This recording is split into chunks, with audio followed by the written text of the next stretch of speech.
ഇപ്പോൾ സമയം വൈകിട്ട് 6:43. ഞാനൊരു ഈവനിങ് വാക്കിന് ഇറങ്ങിയതാണ്. അപ്പോൾ ഈവനിങ് വാക്ക് എന്തെങ്കിലും ഉപകാരപ്രദമായ ഒരു കാര്യം കൂടി നടക്കട്ടെ എന്ന് വിചാരിച്ച് ഈ വഴി ഞാൻ നടന്നു. അങ്ങനെ നമ്മൾ ഫെയർ കാണാൻ വന്നിരിക്കുകയാണ് സുഹൃത്തുക്കളെ.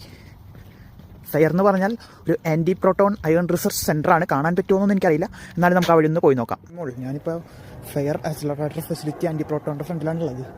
അവിടെ പോവാക്കി പേടിയായി. ഇവിടെ വെച്ചിട്ടൊക്കെ എന്തെങ്കിലും സംഭവിച്ചാൽ ഈ വീഡിയോ കാണുന്ന എല്ലാവർക്കും സാഫ ബൈ ബൈ. ഇവിടെ അപ്പുറത്തൊക്കെ ഒരു കാടുണ്ടായിരുന്നു. പിന്നെ ഭയങ്കര പേടിയാവുമായിരിക്കും. ഇപ്പുറത്തൊരു ക്യാബേജ് തോട്ടമുണ്ട്. ക്യാബേജ് കിട്ടില്ല, പക്ഷേ ഫയറിൻ്റെ ഫ്രണ്ട് വരെ പോയി. പക്ഷേ ഉണ്ടല്ലോ അവിടെ എഴുതി വെച്ചേക്കുക ഓതറൈസേഷൻ ഫെസിലിറ്റി അൺഓതറൈസ്ഡ് പീപ്പിളിൻ്റെ ഉള്ളിൽ കയറാൻ പറ്റില്ല എന്ന് എഴുതി വെച്ചിട്ടുണ്ട്. പിന്നെ ഉള്ളിൽ കയറിയില്ല, കാരണം ജർമ്മനി വന്നിട്ട് ജില്ലുണ്ടല്ലോ. പിന്നെ എന്താ പറയുക, റോട്ടിലൊന്നും ആരും ഉണ്ടായിരുന്നില്ല.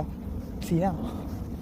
പിന്നെ ഇപ്പം ഇപ്പുറത്ത് മറ്റേ ഷൂ മറ്റേ വലിയ ഇലക്ട്രിസിറ്റിയുടെ നമ്മുടെ നാട്ടിൽ സാധനം ഉണ്ടാവില്ലേ, അതുപോലത്തെ സാധനം ഇപ്പുറത്ത് ഷൂ കേൾക്കുന്നുണ്ട്.